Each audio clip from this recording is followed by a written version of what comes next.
Hello বন্ধুরা, আসসালামু আলাইকুম। আপনারা দেখতেছেন ছোট্ট একটি গাছে দেখেন কত সুন্দর আম ধরেছে।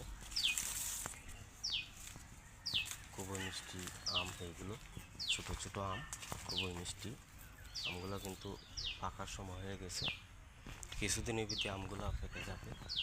দেখেন ছোট্ট একটি গাছে কি আম ধরেছে, আল্লাহর নিয়ামত। দেখেন শুধু আমার আম গাছের মধ্যে প্রচুর আম ধরেছে, আলহামদুলিল্লাহ।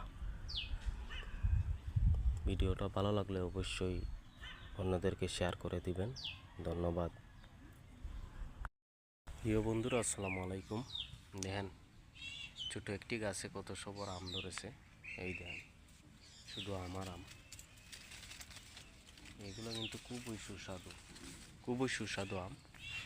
পাশে কিন্তু এই দেখেন লেবু গাছ, কি লেবু ধরেছে দেখছেন।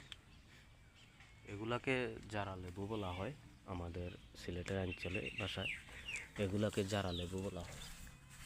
প্রচুর লেবু ধরেছে গাছে, শুধু লেবু আর লেবু দেখছেন। এগুলো কিন্তু মাংস তরকা দিয়ে খাইতে সেই স্বাদ, সেই একটা সেন্ট। এই লেবুগুলো প্রচুর ফল ধরেছে, আলহামদুলিল্লাহ। অনেক বড় গাছ, প্রচুর ফল দেখেন আপনারা।